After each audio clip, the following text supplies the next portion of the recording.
Pwede na po tayo maglagay ng panibagong password na magagamit po natin at pindutin lang po natin yung reset na nasa baba. And finally, na-recover at nabalik na po natin yung Facebook account natin na wala ng email at phone number. What's up sa inyo mga katropa? Kamusta kayo? At kamusta naman ako?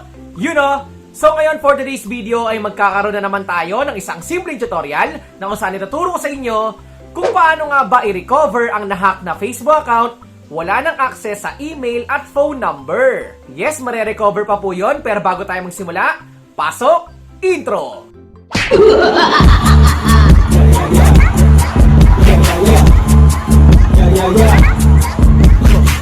Hindi mo na ma-recover yung Facebook account mo dahil wala ka ng access sa email at phone number?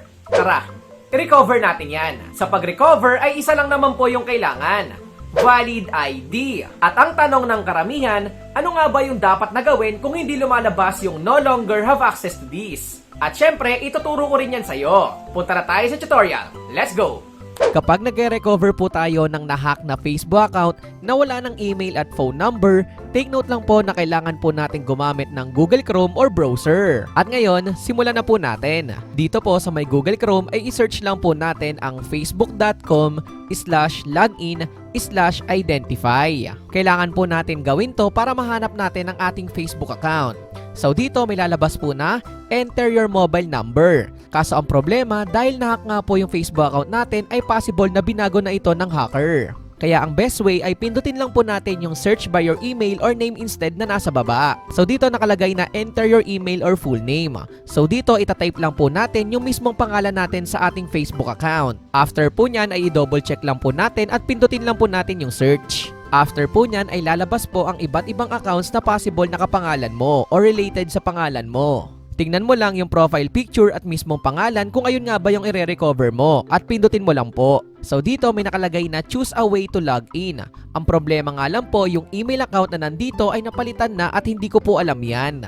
At para ma-recover natin ang nahack na Facebook account na wala ng email at phone number, dapat lumabas po yung no longer have access to this. Pero dahil nga maraming namomroblema dahil hindi daw lumalabas sa kanila yung no longer have access to this, ay huwag ka pong mag-alala dahil sa second step ng tutorial na ito ay tuturo ko sa iyo kung ano nga ba yung dapat mong gawin kapag hindi lumalabas yung no longer have access to this. So make sure lang po na panoorin mo hanggang dulo. Wait, kung hindi lumabas sa'yo yung no longer have access to this, ay huwag ka po muna mag-alala. Meron pa rin po tayong solusyon dyan kahit hindi po yan lumabas na ituturo ko sa iyo sa second step ng video na ito. At ngayon, ituloy muna natin. At kapag lumabas naman yung no longer have access to this, ay pindutin mo lang po yan. At dito, lalabas po ang tatlong steps na gagawin natin.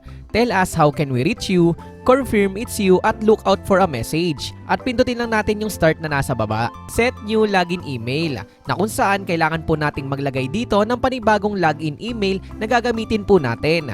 Make sure lang na active po ito. At dito nakapaglagay na ako ng email at pindutin lang natin yung get code na nasa baba.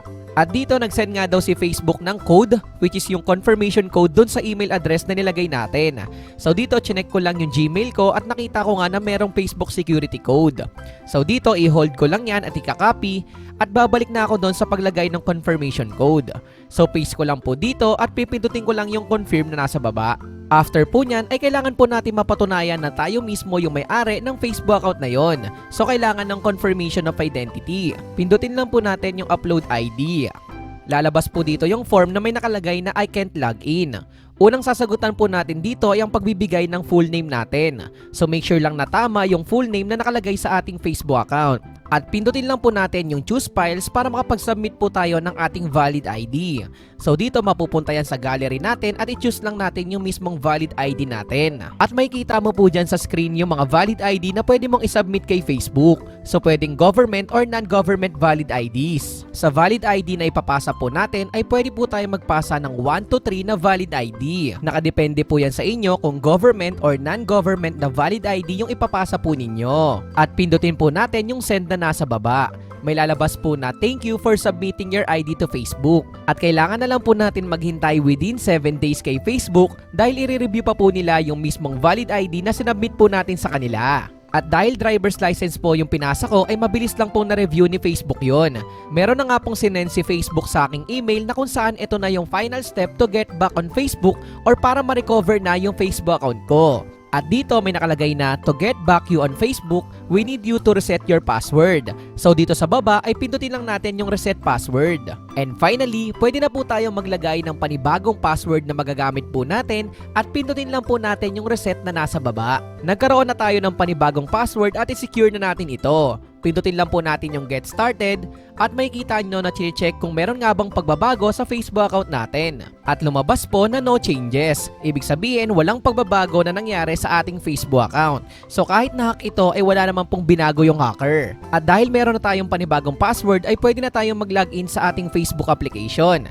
And finally, na-recover at nabalik na po natin yung Facebook account natin na wala ng email at phone number. Take note lang po na yung bagong password ay kailangan nyo pong tandaan dahil ayun na po yung gagamitin ninyo sa pag-login. So kailangan hindi nyo po makalimutan yon. Mabilis talaga ma-recover ang isang nahack na Facebook account kapag lumabas sa inyo yung no longer have access to this. Ibig sabihin ay na-detect ka ni Facebook dahil gumagamit ka ng same Wi-Fi, same device at same location. At kung hindi lumabas sa iyo ang no longer have access to this, ay ganito lang po yung gawin mo. At kapag hindi po lumalabas yung no longer have access to this kapag nagre-recover ka ng Facebook account mo, ay ganito lang yung gawin mo. Punta ka lang dito sa Google Chrome at i-search lang po natin dito yung Submit Valid ID to Facebook. Dahil po kasi dito ay mabibigyan tayo ng chance na makapag-submit ng valid ID at ma-confirm yung identity natin. At pag sinearch po natin yan, yung pinakaunahan na may nakalagay na confirm your identity with Facebook, ay ayun po yung pipindutin po natin. Diyan po tayo magsasubmit ng valid ID.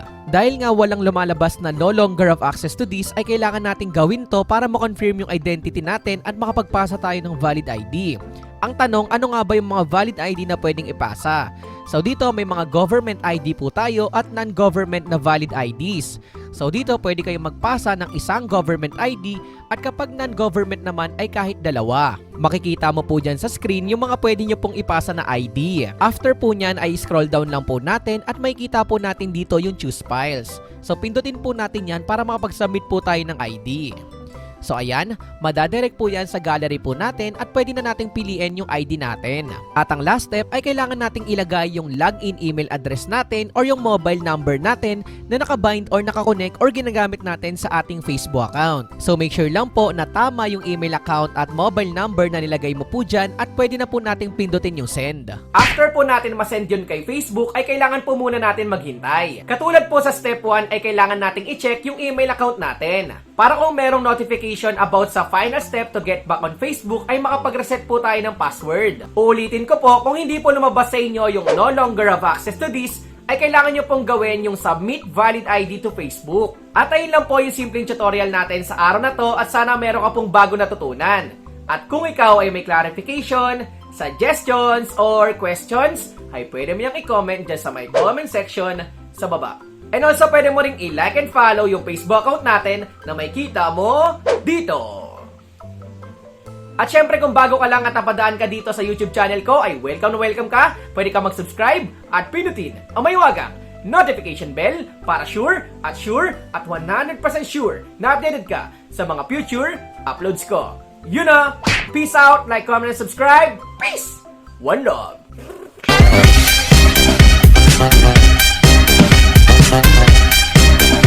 Thank you.